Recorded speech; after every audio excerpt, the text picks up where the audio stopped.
Bonjour et bienvenue dans 1000 vies dans une vie.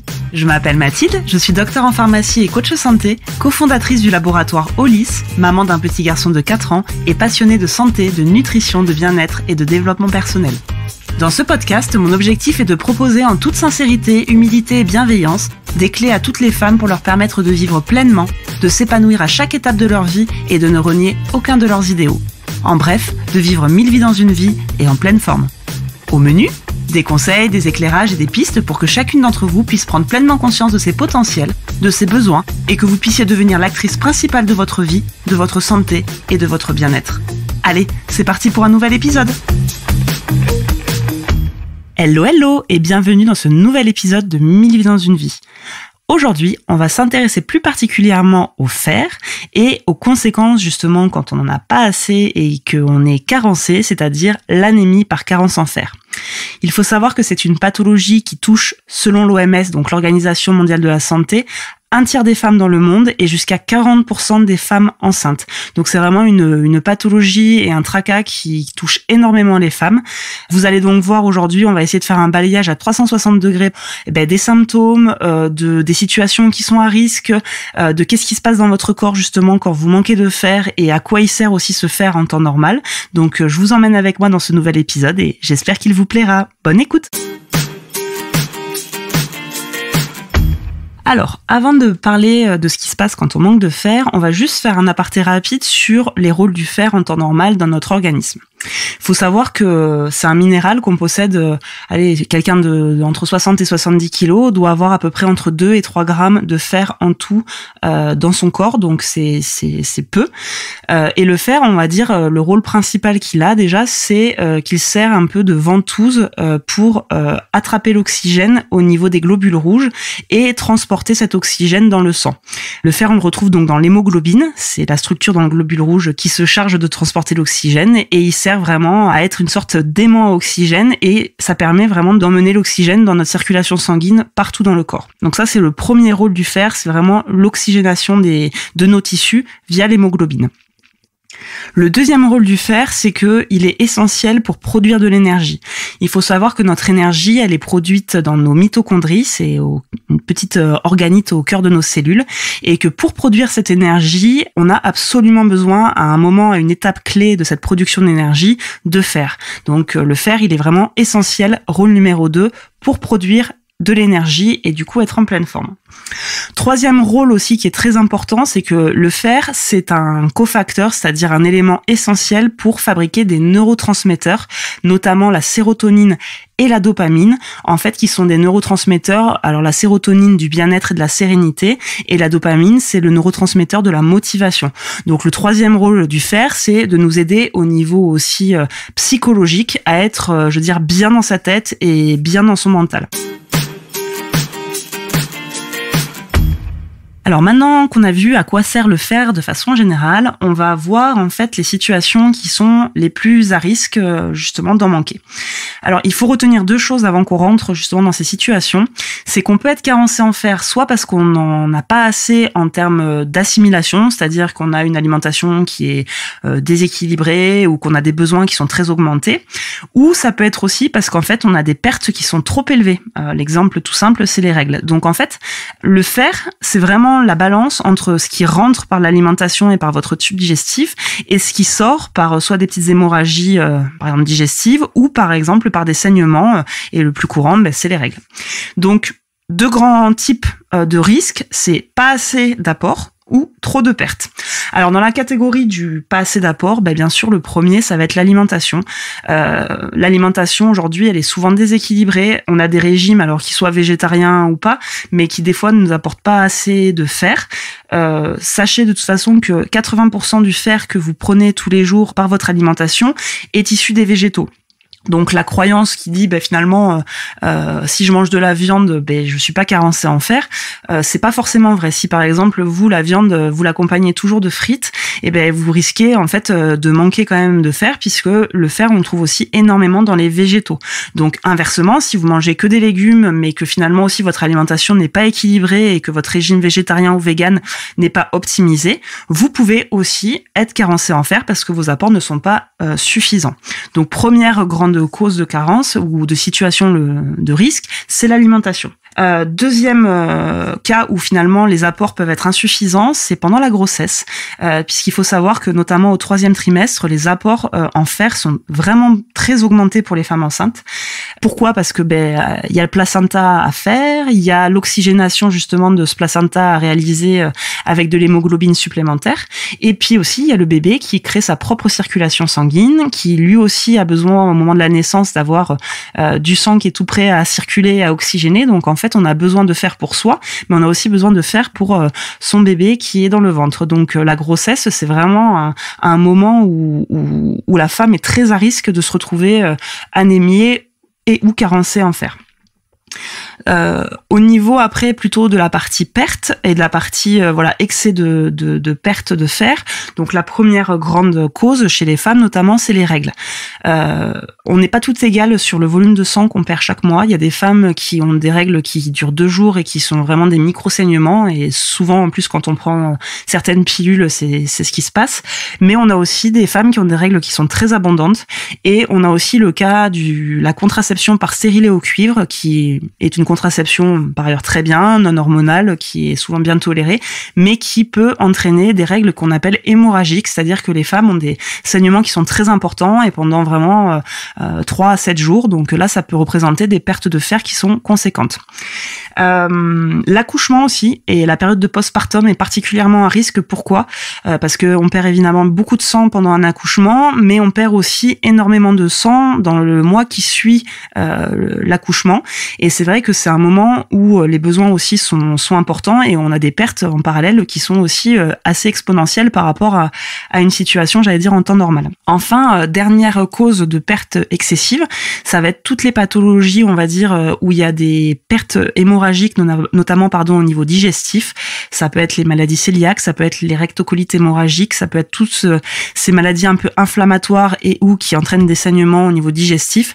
On va à la fois avoir une assimilation, une absorption du fer au niveau de l'intestin qui sera moins bonne parce que l'intestin est abîmé, et on aura également des pertes qui vont être plus importantes parce que du coup il y a des micro-saignements qui se passent de façon continue au niveau de l'intestin.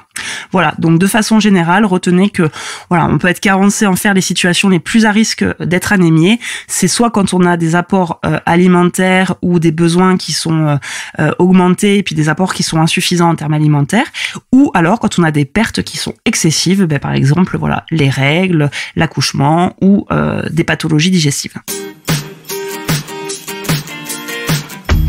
Maintenant, on a vu un peu les situations qui étaient à risque, et là, vous vous dites, finalement, je suis peut-être à risque, ou peut-être que je mange pas suffisamment, peut-être bien, ou alors je suis enceinte, ou je viens d'accoucher.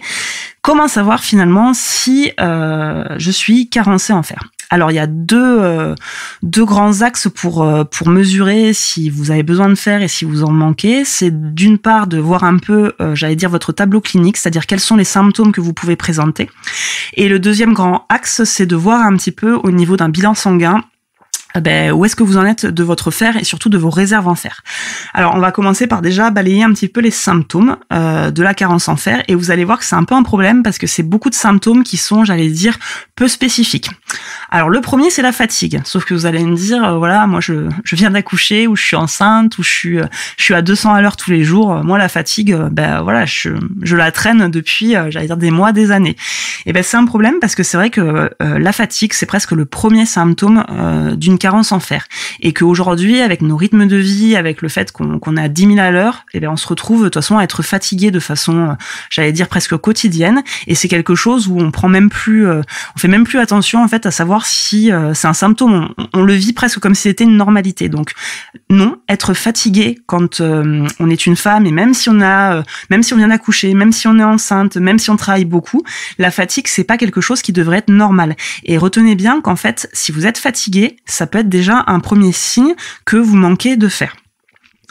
Ensuite, d'autres symptômes qui existent, et là aussi qui sont non spécifiques, c'est par exemple la pâleur.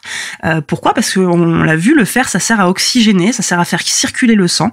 Et quand on a une circulation justement d'oxygène qui fonctionne moins bien, et du coup on a les petits vaisseaux sous la peau qui sont moins bien desservis, et du coup on a un teint qui est beaucoup plus pâle. Alors vous allez me dire, en plus l'hiver, tout ça, on voit pas forcément. Donc la pâleur, c'est aussi un symptôme, mais un symptôme qui est difficile aussi à mesurer. Autre symptôme là qui est peut-être un peu plus spécifique, c'est tout ce qui est essoufflement. Si vous avez tendance à l'effort ou alors en fait au repos à être facilement essoufflé, c'est-à-dire que vous montez un escalier et puis voilà, vous vous rendez compte que vous avez besoin de respirer vraiment très très fort, ou que quand vous faites votre sport habituel, vous avez de plus en plus de mal finalement à retrouver votre souffle et que vous êtes très essoufflé, j'allais dire anormalement. Ça aussi, c'est quelque chose qui doit vous faire tilt si ça vous arrive, parce que c'est quelque chose de très spécifique. Là aussi, c'est logique. Hein. Le fer, c'est ce qui permet d'oxygéner votre sang. Donc, quand vous faites un effort physique, vous avez besoin d'oxygène. Et quand vous n'avez pas assez d'hémoglobine et de fer pour faire circuler cet oxygène pendant l'effort ou au repos, on se retrouve à être essoufflé parce qu'on manque d'oxygène. Donc ça, l'essoufflement, c'est vraiment quelque chose qui doit vous alerter si, que ça soit à l'effort ou au repos, vous avez ce genre de symptômes. Il peut y avoir aussi, ça arrive, des petites palpitations ou alors des étourdissements et des vertiges. Vous savez, quand vous vous relevez un peu vite ou que vous changez de position, ça peut être lié à des petites chutes de tension, mais ça peut être aussi un symptôme d'une carence en fer. Donc là aussi, c'est très non spécifique, mais si c'est associé à d'autres symptômes que je viens de vous décrire, ça doit aussi vous faire penser peut-être à une carence. Enfin, un autre symptôme qui est très commun chez les femmes, et là aussi où on pense pas du tout au fer, c'est tout ce qui est chute de cheveux et ongles qui sont mous et cassants. La chute de cheveux, en plus, on n'a pas de chance, mais par exemple, quand on vient d'accoucher, il y a un phénomène hormonal qui fait que quelques semaines, quelques mois après d'accoucher, on perd ses cheveux. Ça peut être lié aux hormones, ça peut être lié aussi à une carence en acides aminés, il y a plein de choses, mais ça peut aussi être dû au fer. Et ça tombe bien, généralement, quand on vient d'accoucher, on est aussi dans les chaussettes au niveau de nos réserves de fer, et il y a pas mal de chutes de cheveux et de femmes aussi qui perdent leurs cheveux au quotidien et qui comprennent pas. Elles prennent plein de suppléments à base d'acides aminés, à base de vitamine B notamment, et en fait ça ne fait rien. Donc là, quand vous avez ce genre de choses aussi, il est hyper important de penser à la carence en fer et de vous dire que peut-être c'est le moment de vous faire un petit check-up avec votre sage-femme ou votre professionnel de santé pour vérifier que votre chute de cheveux ou vos ongles qui sont cassants, qui sont mous et qui poussent pas bien, est-ce que ça serait pas lié finalement plutôt que à quelque chose d'hormonal ou d'acides aminés, de vitamines, est-ce que ça serait pas lié aussi à la carence en fer? Si quand vous prenez des multivitamines ou des suppléments spécifiques, ça ne s'arrange pas ou ça ne va pas mieux, vraiment pensez-y, parce que c'est une grande cause de chute de cheveux et de problèmes au niveau des ongles. On vient de voir du coup la partie tableau clinique et symptômes en fait de la carence en fer. Donc si je récapitule, je suis hyper fatiguée, je suis essoufflée à l'effort ou au repos, je suis hyper pâle, je perds mes cheveux, j'ai les ongles qui sont pas jolis. C'est déjà un premier tableau clinique. Mais ce qui est bien quand on suspecte une carence en fer, c'est toujours en fait d'associer à une prise de sang. Donc là pour ça c'est hyper simple. Vous avez votre sage-femme, votre généraliste, votre gynécologue, le professionnel de santé référent qui vous suit, c'est de faire une sorte de petit check-up pour savoir où est-ce que vous en êtes. Alors, cette prise de sang, en fait, qu'est-ce qu'on regarde ? Vous remarquerez qu'en fait, quand vous faites une prise de sang pour vérifier votre statut en fer, on ne mesure pas le fer directement dans votre circulation sanguine parce que c'est pas un marqueur qui est intéressant. Ce qu'on va aller regarder, c'est ce qu'on appelle la ferritine. Alors la ferritine, qu'est-ce que c'est ? La ferritine, en fait, c'est une sorte de réservoir de fer, et en fait c'est ce qui va permettre de mettre en évidence est-ce que vous avez des réserves ou est-ce qu'au contraire vous êtes à sec en termes de fer dans votre organisme. Donc la ferritine, quand vous regarderez un peu les normes et si vous faites une prise de sang, c'est une valeur qui est très large. C'est-à-dire que vous avez une ferritine qui est considérée comme normale entre 30 et 200 nanogrammes par millilitre. Alors là, je fais un petit bémol et on va dire un petit coup de gueule.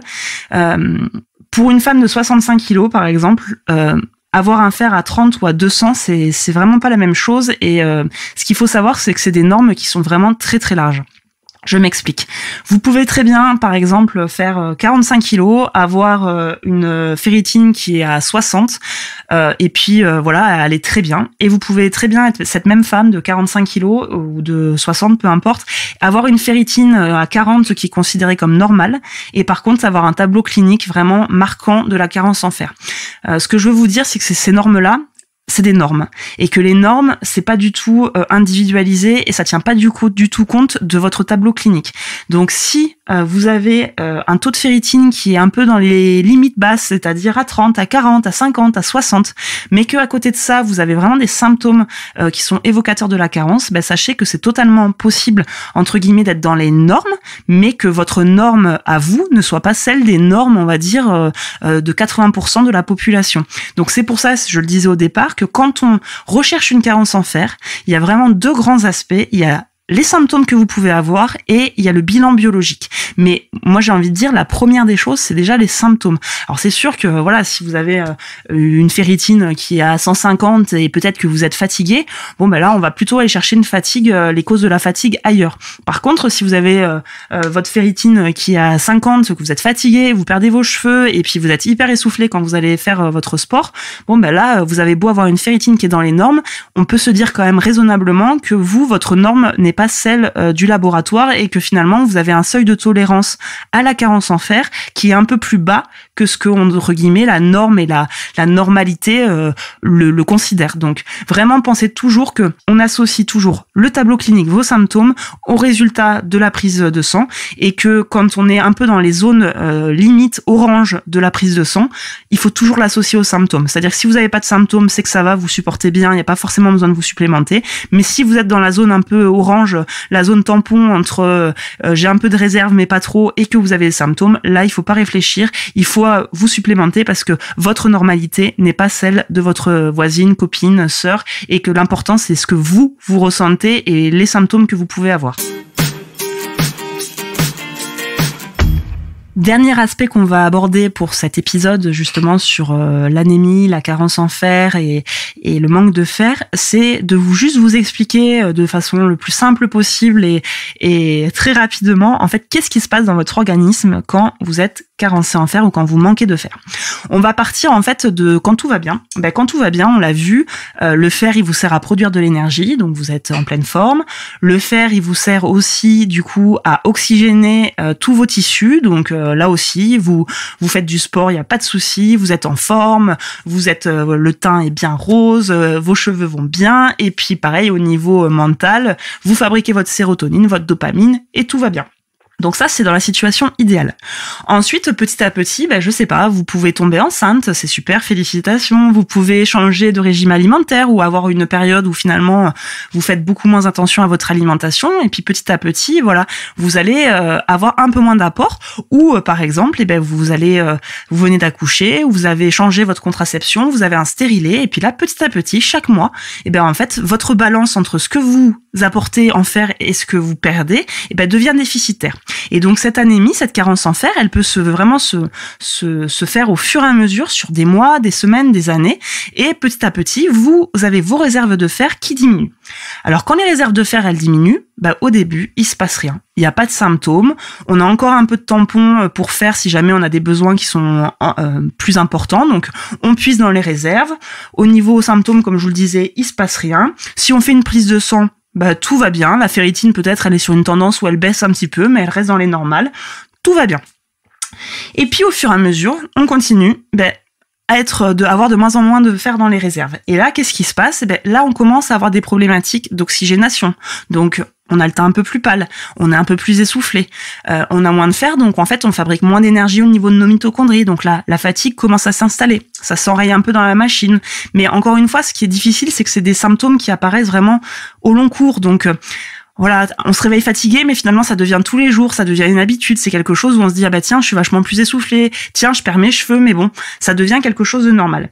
Et là finalement, quand ce genre de symptômes commencent à apparaître, c'est que nos réserves de fer ont été épuisées et qu'en fait notre corps n'a plus assez de fer pour fabriquer de l'hémoglobine, donc notre oxygénation diminue au niveau de nos tissus, on devient pâle, il y a les cheveux qui tombent, on fabrique moins de sérotonine et de dopamine, donc on a des difficultés aussi un petit peu de concentration, on se sent plus irritable, un peu moins motivé, et puis petit à petit, voilà, on a l'ensemble des symptômes qui apparaissent à partir du moment où nos réserves ont été épuisées et que le corps, en fait, il a plus assez de fer pour fabriquer finalement tout ce qu'il a besoin de faire avec, et on se retrouve vraiment là dans le cercle vicieux de la carence en fer et dans la pleine expression de l'anémie et des symptômes qui en découlent.